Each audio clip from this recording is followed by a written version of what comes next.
আসসালামু আলাইকুম প্রিয় চাকরি প্রত্যাশী বন্ধুরা। ৭৫টি পদে মন্ত্রী পরিষদ বিভাগ ও এর আওতাধীন তোষাখানা ইউনিট তোষাখানা জাদুঘরে বিভিন্ন পদের জন্য একটি নিয়োগ বিজ্ঞপ্তি প্রকাশ করা হয়েছে, যেখানে আপনারা সকল জেলার প্রার্থীগণ আবেদন করতে পারবেন।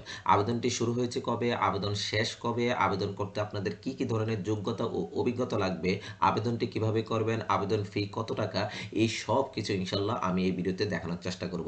আশা করি আপনারা ধৈর্য সহকারে এই ভিডিওটি দেখার চেষ্টা করবেন। আর যারা আমার চ্যানেলে নতুন এসেছেন, আপনারা চাইলে আমার চ্যানেলটি সাবস্ক্রাইব করে বেল আইকনে প্রেস করে রাখতে পারেন, যাতে করে পরবর্তী ভিডিওটি আপলোড করার সাথে সাথে আপনাদের কাছে একটি নোটিফিকেশন চলে যায়। তো প্রিয় চাকরি প্রত্যাশী বন্ধুরা, এই আবেদনটি মূলত শুরু হয়েছে 29/4/2026 তারিখ সকাল 10টায়, আর আবেদনটি মূলত শেষ হবে 28/5/2026 বিকাল 5টায়। এর মধ্যে আপনারা আবেদন করতে পারবেন। আপনি যখন আবেদন করবেন, আবেদন করার পরে আপনাদেরকে একটি ইউজার আইডি দেওয়া হবে। এই ইউজার আইডি দেওয়ার 72 ঘন্টার মধ্যে আপনাদেরকে এসএমএস এর মাধ্যমে পরীক্ষার ফি জমা দিতে হবে। তো প্রিয় চাকরি প্রত্যাশী বন্ধুরা, এই বিভিন্ন পদের জন্য আপনাদের আবেদনের বয়স সীমা যেটি উল্লেখ করা হয়েছে সেটি হচ্ছে যে 1/4/2000 অর্থাৎ 26 তারিখে 18 থেকে 32 বছর হতে হবে। অর্থাৎ মন্ত্রী পরিষদের বিভাগের 1 ও 5 নম্বর যেই ক্রমিক নং যে পদগুলো রয়েছে, বিভাগীয় প্রার্থীর ক্ষেত্রে বয়সসীমা 40 বছর পর্যন্ত শিথিলযোগ্য করা হয়েছে। আবারও বলছি, বয়সসীমা বিভিন্ন পদের আবেদনের ক্ষেত্রে বয়সসীমা 1/4/2026 তারিখে 18 থেকে 32 বছরের মধ্যে হতে হবে। আর মন্ত্রী পরিষদ বিভাগের যে পদ রয়েছে 1 এবং 5 নং পদ, তার জন্য বিভাগীয় প্রার্থীর ক্ষেত্রে বয়সসীমা হচ্ছে যে 40 বছর পর্যন্ত শিথিলযোগ্য করা হয়েছে। তো প্রিয় চাকরি প্রত্যাশী বন্ধুরা, এখন আমরা একটু জেনে নেওয়ার চেষ্টা করব এই নিয়োগের বিভিন্ন পদের জন্য। অর্থাৎ এখানে দুইটি পার্ট রয়েছে, একটা হলো মন্ত্রী পরিষদ বিভাগ, আরেকটি হচ্ছে যে আপনার তোষাখানা ইউনিট এবং তোষাখানা জাদুঘর। ওকে, এই দুইটা পার্টের মধ্যে আমরা দেখার চেষ্টা করব যে মন্ত্রী পরিষদ বিভাগে কোন কোন পদের জন্য কতজন নেওয়া হবে, তার বেতন স্কেল কত, এবং তার বেতন গ্রেড কি, এবং তার শিক্ষাগত যোগ্যতা ও অভিজ্ঞতা কি চেয়েছে, সেগুলো নিয়ে একটু আলোচনা করার চেষ্টা করব।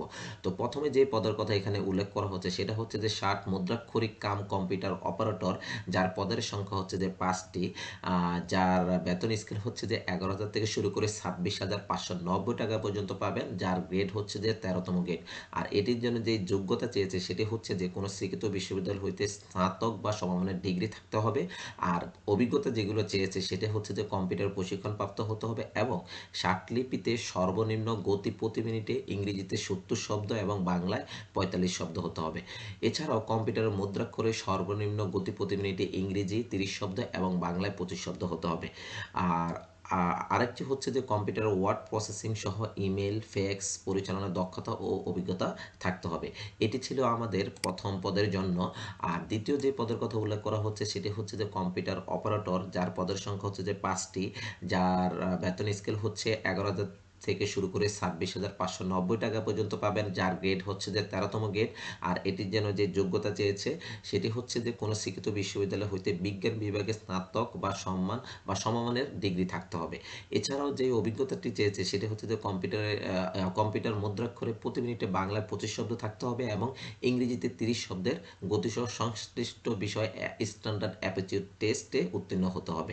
এরপর হচ্ছে যে 3 নম্বর পদের কথা এখানে উল্লেখ করা হয়েছে, সেটি হচ্ছে যে ক্যাটালগার, যার পদের সংখ্যা হচ্ছে যে 1টি, যার বেতন স্কেল হচ্ছে 11,000 থেকে শুরু করে 26,590 টাকা পর্যন্ত পাবেন, যার বেতন গ্রেড হচ্ছে যে 13তম গ্রেড। আর এটির জন্য যে যোগ্যতা চেয়েছে সেটি হচ্ছে যে কোনো শিক্ষিত বিশ্ববিদ্যালয় হইতে ন্যূনতম 2য় শ্রেণী বা সমমানের সিজিপিএ সহ যে কোনো বিষয়ে স্নাতক ডিগ্রি, এবং কোনো শিক্ষিত প্রতিষ্ঠান বা ইনস্টিটিউট হতে গ্রন্থাগার বিজ্ঞানের ডিপ্লোমা থাকতে হবে। এবং এটির যে অভিজ্ঞতা যেটি চেয়েছে সেটি হচ্ছে যে এমএস অফিস অভিজ্ঞতা সহ কম্পিউটার বিষয়ে প্রশিক্ষণপ্রাপ্ত থাকতে হবে। এরপর 4 নম্বর যেই পদের কথা উল্লেখ করা হচ্ছে সেটি হচ্ছে যে কেশিয়ার, যার পদের সংখ্যা হচ্ছে যে 1টি, যার বেতন স্কেল হচ্ছে যে 10,200 থেকে শুরু করে 24,680 টাকা পর্যন্ত পাবেন, যার বেতন গ্রেড হচ্ছে যে 14তম গ্রেড। আর এটির জন্য যে যোগ্যতা চেয়েছে সেটি হচ্ছে যে কোনো শিক্ষিত বিশ্ববিদ্যালয় হইতে বাণিজ্য বিভাগে স্নাতক ডিগ্রি। আর অভিজ্ঞতা যেটি চেয়েছে সেটি হচ্ছে কম্পিউটার ওয়ার্ড প্রসেসিং সহ কম্পিউটারের চালনায় দক্ষতা এবং অভিজ্ঞতা থাকতে হবে। তারপর আসেন যে 5 নম্বর যেই পদের কথা উল্লেখ করা হচ্ছে এখানে, অফিস সহকারী কাম কম্পিউটার মুদ্রাক্ষরিক, যার পদের সংখ্যা হচ্ছে যে 20টি, যার বেতন স্কেল হচ্ছে 9,300 থেকে শুরু করে 22,490 টাকা পর্যন্ত পাবেন, যার গ্রেড হচ্ছে যে 16তম গ্রেড। আর এটির জন্য যে যোগ্যতা চেয়েছে কোনো শিক্ষিত বোর্ড হতে উচ্চ মাধ্যমিক সার্টিফিকেট বা সমমানের পরীক্ষা উত্তীর্ণ হতে হবে। এছাড়াও অভিজ্ঞতা যেগুলো চেয়েছে সেটি হচ্ছে যে কম্পিউটার প্রশিক্ষণপ্রাপ্ত হতে হবে, আর কম্পিউটারের মুদ্রাক্ষরে সর্বনিম্ন গতি প্রতি মিনিটে বাংলা 20 শব্দ এবং ইংরেজিতে 20 শব্দ থাকতে হবে। এছাড়াও কম্পিউটার ওয়ার্ড প্রসেসিং সহ ইমেল ফ্যাক্স পরিচালনার দক্ষতা ও অভিজ্ঞতা থাকতে হবে। তারপর হচ্ছে যে 6 নম্বর যে পদের কথা এখানে উল্লেখ করা হচ্ছে সেটি হচ্ছে যে ডাটা এন্ট্রি বা কন্ট্রোল অপারেটর, যার পদের সংখ্যা হচ্ছে যে 2টি, যার বেতন গ্রেড হচ্ছে যে 16তম গ্রেড, আর বেতন স্কেল হচ্ছে যে 9300 থেকে শুরু করে 22,490 টাকা পর্যন্ত পাবেন। যার যোগ্যতা চেয়েছে সেটি হচ্ছে যে কোনো শিক্ষিত বোর্ড হতে উচ্চ মাধ্যমিক সার্টিফিকেট অর্থাৎ এইচএসসি বা সমমানের পরীক্ষা, আলিম পরীক্ষা বা কারিগরি থেকে এইচএসসি পরীক্ষায় উত্তীর্ণ হতে হবে। এছাড়াও খতে বলা হচ্ছে যে কম্পিউটার মুদ্রাক্ষরে প্রতি মিনিটে বাংলা 20 শব্দ এবং ইংরেজিতে 20 শব্দের গতিসহ সংশ্লিষ্ট বিষয় স্ট্যান্ডার্ড অ্যাপটিটিউড টেস্টে উত্তীর্ণ হতে হবে, অর্থাৎ অভিজ্ঞতাও এখানে চেয়েছে। তারপর হচ্ছে যে 7 নম্বর যে পদের কথা উল্লেখ করা হচ্ছে সেটি হচ্ছে অফিস সহায়ক, যার পদের সংখ্যা হচ্ছে যে 24টি, যার বেতন স্কেল হচ্ছে 8,250 থেকে শুরু করে 20,010 টাকা পর্যন্ত পাবেন। যার গ্রেড হচ্ছে যে 20তম গ্রেড, আর এটির জন্য যে যোগ্যতা চেয়েছে সেটি হচ্ছে কোনো স্বীকৃত বোর্ড হতে মাধ্যমিক স্কুল সার্টিফিকেট বা সমমানের পরীক্ষায় উত্তীর্ণ হতে হবে, অর্থাৎ এসএসসি বা দাখিল পরীক্ষা বা আপনার কারিগরি থেকে এসএসসি পরীক্ষায় উত্তীর্ণ হতে হবে। তো এগুলো ছিল আমাদের মন্ত্রী পরিষদের বিভিন্ন পদের জন্য কতজন নেওয়া হবে, তারপরে তার বেতন স্কেল, তারপরে শিক্ষাগত যোগ্যতা ও অভিজ্ঞতা কি চেয়েছে, এগুলো নিয়ে আলোচনা করার চেষ্টা করেছি। এবার আসেন আমরা যেটি দেখবো সেটি হচ্ছে যে তোষাখানা ইউনিট এবং তোষাখানা জাদুঘরের জন্য কোন কোন পদের জন্য কতজন নেওয়া হবে, তার শিক্ষাগত যোগ্যতা ও অভিজ্ঞতা কি চেয়েছে এগুলো একটু জেনে নেওয়ার চেষ্টা করি। প্রথমেও তোষাখানা ইউনিট এবং তোষাখানা জাদুঘরের প্রথম যে পদের কথা এখানে উল্লেখ করা হচ্ছে সেটা হচ্ছে যে মডেলার, যার পদের সংখ্যা হচ্ছে যে 1টি, যার বেতন স্কেল হচ্ছে 9,300 থেকে শুরু করে 22,490 টাকা পর্যন্ত পাবেন। যার বেতন গ্রেড হচ্ছে যে 16তম গ্রেড। ওকে, আর এটির জন্য যে যোগ্যতা চেয়েছে সেটি হচ্ছে যে কোনো শিক্ষিত বিশ্ববিদ্যালয় হইতে চারুকলা বিষয়ে ন্যূনতম স্নাতক ডিগ্রি থাকা লাগবে, এবং অভিজ্ঞতা যেটি চেয়েছে সেটি হচ্ছে মডেল ও ডিওরোমা তৈরি বাস্তব অভিজ্ঞতা থাকতে হবে। তারপর দ্বিতীয় যে পদের কথা এখানে উল্লেখ করা হচ্ছে সেটি হচ্ছে যে স্টোর কিপার, যার পদের সংখ্যা হচ্ছে যে 1টি, যার বেতন স্কেল হচ্ছে যে 9,300 থেকে শুরু করে 22,090 টাকা পর্যন্ত পাবেন। যার বেতন গ্রেড হচ্ছে যে আপনার 16তম গ্রেড। যার জন্য যোগ্যতা চেয়েছে সেটি হচ্ছে যে কোনো শিক্ষিত বিশ্ববিদ্যালয় হইতে বাণিজ্যকে ন্যূনতম স্নাতক ডিগ্রি এবং খতে বলা হচ্ছে যে স্টোর কাজে ন্যূনতম 1 বছরের বাস্তব অভিজ্ঞতা থাকা লাগবে। ওকে, এরপর হচ্ছে যে 3 নম্বর যেই পদের কথা উল্লেখ করা হচ্ছে সেটি হচ্ছে অফিস সহকারী কাম কম্পিউটার মুদ্রাক্ষরিক, যার বেতন স্কেল হচ্ছে যে 9,300 থেকে শুরু করে 22,490 টাকা পর্যন্ত পাবেন। যার বেতন গ্রেড হচ্ছে যে 16তম গ্রেড, আর এটির জন্য যে পদের সংখ্যা উল্লেখ করা হচ্ছে যে 2টি, যার অর্থাৎ যোগ্যতা চেয়েছে সেটি হচ্ছে কোনো শিক্ষিত বোর্ড হতে উচ্চ মাধ্যমিক সার্টিফিকেট বা সমমানের পরীক্ষা উত্তীর্ণ হতে হবে। এছাড়াও যে অভিজ্ঞতা চেয়েছে সেটি হচ্ছে কম্পিউটার অর্থাৎ চালনায় প্রশিক্ষণপ্রাপ্ত হতে হবে।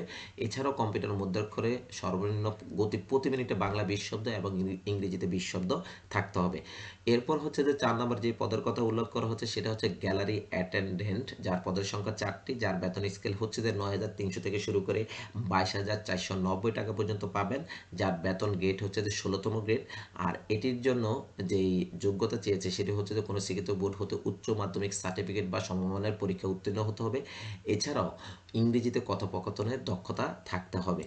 এরপর হচ্ছে 5 নম্বর যেই পদের কথা উল্লেখ করা হচ্ছে সেটা হচ্ছে যে ডাটা এন্ট্রি কন্ট্রোল অপারেটর, যার পদের সংখ্যা হচ্ছে যে 1টি, যার বেতন স্কেল হচ্ছে 9,300 থেকে শুরু করে 22,490 টাকা পর্যন্ত পাবেন। যার বেতন গ্রেড হচ্ছে যে 16তম গ্রেড, আর এটির জন্য যে যোগ্যতা চেয়েছে সেটি হচ্ছে কোনো শিক্ষিত বোর্ড হতে উচ্চ মাধ্যমিক সার্টিফিকেট বা সমমানের পরীক্ষা উত্তীর্ণ হতে হবে। এছাড়াও খতে বলা হচ্ছে কম্পিউটারের মুদ্রাক্ষরে প্রতি মিনিটে সর্বনিম্ন বাংলা 20 শব্দ এবং ইংরেজিতে 20 শব্দের গতিসহ সংশ্লিষ্ট বিষয়ে স্ট্যান্ডার্ড অ্যাপটিটিউড টেস্টে উত্তীর্ণ হতে হবে। তারপর হচ্ছে যে 6 নম্বর যে পদের কথা উল্লেখ করা হচ্ছে সেটা হচ্ছে ইলেকট্রিশিয়ান, যার পদের সংখ্যা হচ্ছে যে 1টি, যার বেতন স্কেল হচ্ছে 9,300 থেকে শুরু করে 22,490 টাকা পর্যন্ত পাবেন। যার বেতন গ্রেড হচ্ছে যে 16তম গ্রেড, আর এটির জন্য যে যোগ্যতা চেয়েছে সেটা হচ্ছে কোনো শিক্ষিত বোর্ড হতে মাধ্যমিক স্কুল সার্টিফিকেট বা সমমানের পরীক্ষা উত্তীর্ণ হতে হবে। এছাড়াও খতে বলা হচ্ছে কোনো শিক্ষিত ইনস্টিটিউট হতে ইলেকট্রিক্যাল ট্রেড কোর্স সার্টিফিকেট এবং ইলেকট্রিক লাইসেন্স বোর্ড হতে লাইসেন্স প্রাপ্ত হতে হবে। ওকে, এরপরে ৭ নম্বরে যে পদের কথা উল্লেখ করা হচ্ছে সেটা হচ্ছে রিসেপশনিস্ট, যার পদের সংখ্যা হচ্ছে যে একটি, যার বেতন স্কেল হচ্ছে ৯,৩০০ থেকে শুরু করে ২২,৪৯০ টাকা পর্যন্ত পাবেন, যার বেতন গ্রেড হচ্ছে যে ১৬তম গ্রেড। এছাড়াও যে যোগ্যতাটি চেয়েছে সেটি হচ্ছে যে কোনো শিক্ষিত বোর্ড হতে উচ্চ মাধ্যমিক সার্টিফিকেট বা সমমানের পরীক্ষা উত্তীর্ণ হতে হবে। এছাড়াও ইংরেজিতে কথোপকথনের দক্ষতা থাকতে হবে। তারপর হচ্ছে যে ৮ নম্বরে যে পদের কথা উল্লেখ করা হচ্ছে সেটি হচ্ছে প্রকাশনা সহকারী, যার পদের সংখ্যা হচ্ছে যে একটি, যার বেতন স্কেল হচ্ছে যে ৯,৩০০ থেকে শুরু করে ২২,৪৯০ টাকা পর্যন্ত পাবেন, যার বেতন গ্রেড হচ্ছে যে ১৬তম গ্রেড।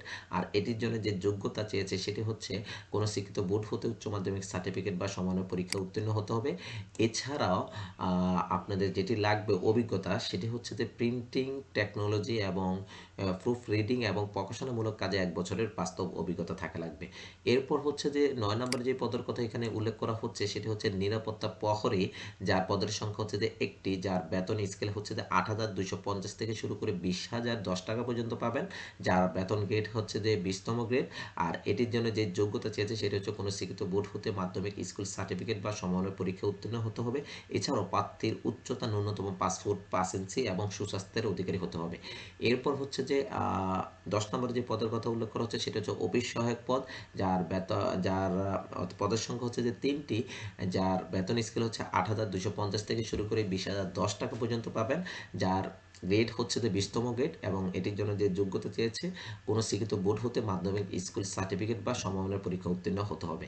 সর্বশেষ যেই পদের কথা এখানে উল্লেখ করা হচ্ছে সেটি হচ্ছে যে পরিচ্ছন্নতা কর্মী, যার পদের সংখ্যা হচ্ছে যে একটি, যার বেতন স্কেল হচ্ছে ৮,২৫০ থেকে শুরু করে ২০,০১০ টাকা পর্যন্ত পাবেন, যার বেতন গ্রেড হচ্ছে যে কোনো শিক্ষিত বোর্ড হতে জুনিয়র স্কুল সার্টিফিকেট বা সমমানের পরীক্ষা উত্তীর্ণ হতে হবে। এছাড়াও পরিষ্কার পরিচ্ছন্নতার কাজ এবং যান্ত্রিক দ্রুত কাজে অভিজ্ঞতা সম্পন্ন প্রার্থীকে অগ্রাধিকার প্রদান করা হবে। তো এগুলো ছিল আমাদের তোষাখার এবং অর্থাৎ তোষাখানা ইউনিট এবং তোষাখানা জাদুঘরের বিভিন্ন পদের অর্থাৎ কতজন নেওয়া হবে, তার শিক্ষাগত যোগ্যতা অভিজ্ঞতা কী চেয়েছে এবং বেতন স্কেল কী, এগুলো আপনাদের সাথে আলোচনা করার চেষ্টা করেছি।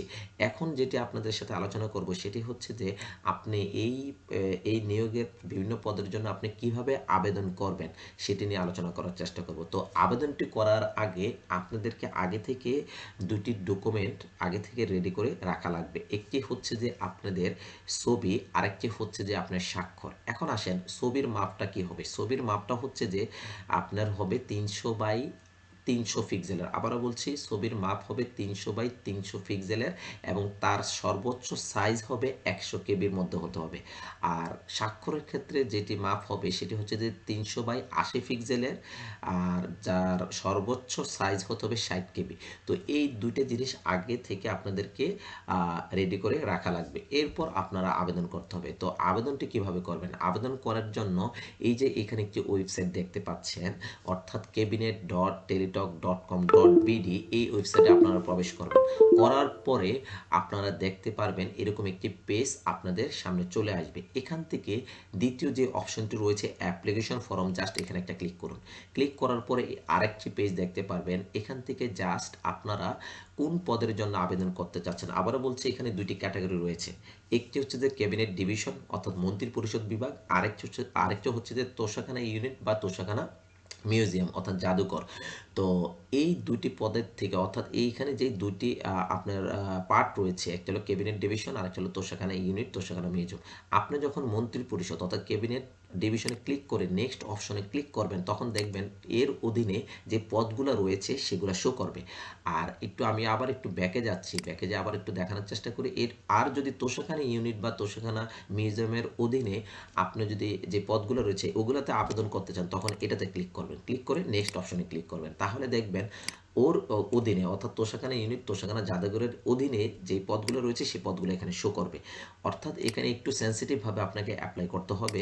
মানে আপনি কোন পার্টের থেকে আপনি আবেদন করতে চাচ্ছেন, আপনি কি মন্ত্রিপরিষদ বিভাগ নাকি তোষাখানা ইউনিট বা তোষাখানা জাদুঘরের অধীনে থেকে আপনি করতে চাচ্ছেন। আমি ধরে নিচ্ছি আমি এখানে ক্যাবিনেট ডিভিশন এখানে সিলেক্ট করলাম, সিলেক্ট করে নেক্সট অপশনে ক্লিক করলাম। তাহলে এর অধীনে যে পদগুলো রয়েছে সেগুলো এখানে শো করছে। এখন এখান থেকে আপনি যে পদের জন্য আবেদন করতে চাচ্ছেন সেই পদটি এখান থেকে সিলেক্ট করে এরপরে নেক্সট অপশনে ক্লিক করবেন। ওকে, এরপর এরকম আরেকটি পেজ চলে আসবে, এখান থেকে নো অপশনে ক্লিক করে এরপরে নেক্সট অপশনে ক্লিক করুন। তারপর আপনি দেখতে পারবেন আপনি যেই পদের জন্য সিলেক্ট করেছেন সেটি এখানে শো করছে। এর অধীনে যে অ্যাপ্লিকেশন ফর্মটি রয়েছে সেখানে এটি দেখা যাচ্ছে। তো এই অ্যাপ্লিকেশন ফর্মে আপনার বেসিক ইনফরমেশন ফিল আপ করতে হবে। এরপর হচ্ছে আপনার প্রেজেন্ট অ্যাড্রেস, পার্মানেন্ট অ্যাড্রেস দিতে হবে। তারপরে হচ্ছে যে আপনার যে কোয়ালিফিকেশন চেয়েছে, এডুকেশন কোয়ালিফিকেশন, সেগুলো এখানে ফিল আপ করতে হবে। আর যদি কোনো ধরনের অভিজ্ঞতা, যেহেতু আমাদের অভিজ্ঞতাও চেয়েছে বিভিন্ন পদের জন্য, সেই অভিজ্ঞতাগুলো এখানে আপনার অর্থাৎ ফিল আপ করে দিতে হবে। এরপর হচ্ছে আপনাকে একটা ভেরিফিকেশন কোড দিয়ে তারপর আই ডিক্লেয়ার, অর্থাৎ এই যে এখানে যে চেকবক্সটি দেখতে পাচ্ছেন সেটি টিক দিয়ে এরপরে সাবমিট অপশনে ক্লিক করতে হবে। ওকে, সাবমিট অপশনে ক্লিক করার পর আপনাদের কাছে একটি অ্যাপ্লিকেশন ফর্ম আপনাকে দিবে, অর্থাৎ অ্যাপ্লিকেশনের একটি পিডিএফ কপি আপনারা পাবেন, যেটি ডাউনলোড করে আপনার একটি ইউজার আইডি দেখতে পারবেন। আবারও বলছি, একটি ইউজার আইডি দেখতে পারবেন। এই ইউজার আইডি ব্যবহার করে আপনাকে অর্থাৎ আবেদন ফি জমা দিতে হবে। এখন আসেন আবেদন ফি কত টাকা, কোন কোন পদের জন্য, এটি একটু জেনে নেওয়ার চেষ্টা করি। তো আবেদন ফি মন্ত্রী পরিষদের যে বিভাগের যে পদগুলো রয়েছে 1, 2, 3, 4, 5, 6 ক্রমিক, এবং তোষাখানা ইউনিট এবং তোষাখানা জাদুঘরের যেই ক্রমিক নং পদগুলো রয়েছে 1, 2, 3, 4, 5, 6, 7 এবং 8, এই পদেরগুলোর জন্য আপনার আবেদন ফি হচ্ছে যে টোটাল 112 টাকা, অর্থাৎ সার্ভিস চার্জ সহকারে। এবং মন্ত্রী পরিষদ বিভাগের 7 নং যে ক্রমিক নংটি রয়েছে, মানে যে পদটি রয়েছে, এবং তোষাখানা ইউনিট এবং তোষাখানা জাদুঘরের 9, 10 এবং 11 নং যে ক্রমিক নংয়ের পদগুলো রয়েছে সেগুলোর জন্য টোটাল আপনার আবেদন ফি লাগবে 56 টাকা, অর্থাৎ সার্ভিস চার্জ সহকারে। আর যারা আপনার ক্ষুদ্র নিগোষ্ঠ রয়েছে, শারীরিক প্রতিবন্ধী রয়েছে, তৃতীয় লিঙ্গ রয়েছে, তাদের জন্য টোটাল আপনার লাগবে 56 টাকা আবেদন ফি। ওকে, তো এই আবেদন ফিটা আপনাকে অবশ্যই একটি টেলিটক প্রিপেড সিমে আপনাকে রাখতে হবে। আবারও বলছি, এই আবেদন ফি এর টাকাটা একটি টেলিটক প্রিপেড সিমে আপনাকে আগে থেকেই রাখতে হবে। ওকে, এটি রাখার পরে, মানে টেলিটক প্রিপেড সিমে আপনার নির্ধারিত পদের জন্য আবেদন ফি রাখার পর এরপর আপনাকে এই টেলিটক প্রিপেড সিমের এসএমএস অপশনে গিয়ে লিখতে হবে ক্যাবিনেট, অর্থাৎ সবগুলা ক্যাপিটাল লেটার হবে, ক্যাবিনেট স্পেস আবেদন, যে আবেদন আপনাকে যে আবেদনপত্রটি পেয়েছেন এটির যে ইউজার আইডি রয়েছে সেটি এখানে টাইপ করতে হবে। এরপরে টাইপ করতে হবে 16342 এই নম্বর, অর্থাৎ সেন্ড করতে হবে আপনার 16342 এই নম্বরে। এরপরে একটি মেসেজ চলে আসবে, যেই মেসেজ একটি আপনার 8 ডিজিটের একটি পিন কোড দেওয়া থাকবে। এই পিন কোডটি আবার দ্বিতীয় মানে এসএমএস অপশনে গিয়ে আপনাকে আবার টাইপ করতে হবে পুনরায় ক্যাবিনেট স্পেস ইয়েস স্পেস এরপর পিন, 8 ডিজিটের যে পিন কোডটি দিবে সেটি টাইপ করে সেন্ড করতে হবে 16342 এই নম্বরে। তারপর একটি ফিরতি এসএমএস আসবে যেখানে আপনাকে কনগ্রেচুলেশন জানানো হবে আর একটি ইউজার আইডি এবং পাসওয়ার্ড দেওয়া হবে। এই ইউজার আইডি এবং পাসওয়ার্ড ব্যবহার করে আপনি পরবর্তীতে আপনি অ্যাডমিট কার্ড ডাউনলোড করতে পারবেন।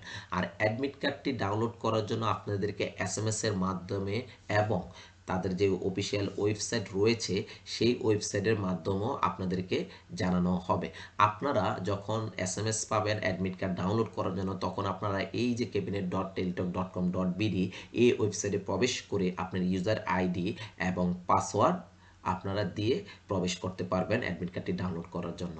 আর এই অ্যাডমিট কার্ডটি ডাউনলোড করার জন্য অফিসিয়াল যে ওয়েবসাইটটি রয়েছে cabinet.com.bd এই ওয়েবসাইট থেকেও আপনারা জানতে পারবেন কবে থেকে অ্যাডমিট কার্ড ডাউনলোড করা হবে। এরপর আসেন যে আপনি অ্যাডমিট কার্ডটি ডাউনলোড করার পর আপনি ইউজার আইডি এবং পাসওয়ার্ড দিয়ে তখন আপনার এখানে রোল নাম্বার দেখতে পারবেন, পদের নাম দেখতে পারবেন, আপনার ছবি এবং পরীক্ষার তারিখ এবং কয়টা থেকে শুরু হবে এবং ভেন্যু বা লোকেশন কোন জায়গায় সেটিও আপনি জানতে পারবেন। আর অবশ্যই অ্যাডমিট কার্ডটি হতে হবে, ডাউনলোড করতে হবে রঙিন, মানে প্রিন্ট করতে হবে, রঙিন কালারের প্রিন্ট করতে হবে।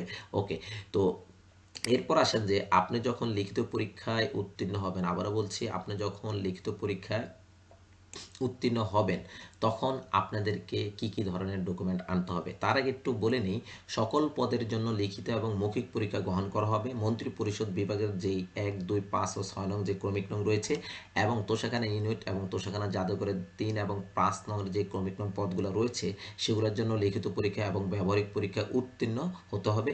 এবং মন্ত্রী পরিষদের 3, 4 এবং ক্রমিক 7 নং যে ক্রমিক নংয়ের পদগুলো রয়েছে, এবং তোষাখানা ইউনিটের তোষাখানা জাদুঘরের 1, 2, 4, 6, 7, 8, 9, 10 ও 11 নং যে ক্রমিক নংয়ের পদগুলো রয়েছে, সেগুলোর ক্ষেত্রে লিখিত পরীক্ষা উত্তীর্ণ প্রার্থীরাই মৌখিক পরীক্ষায় আপনাকে অর্থাৎ যোগ্য হবে। আবারও বলছি, এই লিখিত এবং মৌখিক পরীক্ষা যেহেতু গ্রহণ করা হবে মন্ত্রী পরিষদ বিভাগের যে পদগুলো এখানে দেখতে পাচ্ছেন 1, 2, 5, 6, এবং তোষাখানা ইউনিট তোষাখানা জাদুঘরের 3 এবং 5 নং ক্রমিক নং পদের জন্য লিখিত এবং ব্যবহারিক পরীক্ষা উত্তীর্ণ হতে হবে। আর মন্ত্রী পরিষদ বিভাগের এই যে 3, 4, 7 এবং তোষাখানা বা তোষাখানা ইউনিট তোষাখানা জাদুঘরের 1 থেকে 1, 2, 4, 6, 7, 8, 9, 10, 11 যে পদগুলো রয়েছে, সেটার জন্য লিখিত পরীক্ষা উত্তীর্ণ প্রার্থীকে মৌখিক পরীক্ষা অংশগ্রহণ করতে হবে। ওকে।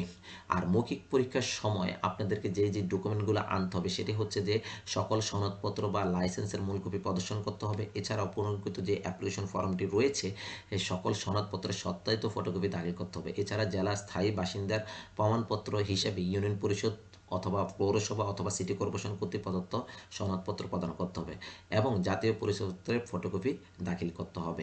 এছাড়াও এখানে আরও আপনাদের কয়েকটা নির্দেশনাবলী এখানে দেওয়া হয়েছে, আপনারা এটি ডাউনলোড করে একটু পড়ে নেবেন কি কি ধরনের আর কি কি নির্দেশনাগুলি চেয়েছে। আমি মূল যে পয়েন্টগুলো ছিল সেগুলো আপনাদের সামনে তুলে ধরার চেষ্টা করেছি। তো প্রিয় চাকরি প্রত্যাশী বন্ধুরা, আপনাদের যদি এই আবেদনটি করতে কোনো ধরনের সমস্যা বা প্রবলেম ফেস করেন, তখন আপনারা যেটি করতে পারেন, টেলিটকের নম্বর থেকে 121 এই নম্বরে কল করতে পারেন, অথবা walljobs.query@teletalk.com.bd এই মেলেও যোগাযোগ করতে পারেন। আর মেল করার সময় আপনার সাবজেক্ট এবং অর্গানাইজেশন নেম লিখতে হবে, এবং অর্থাৎ অর্গানাইজেশন নেম যেটি সেটি হচ্ছে ক্যাবিনেট লিখতে হবে, এবং পোস্ট নেম লিখতে হবে।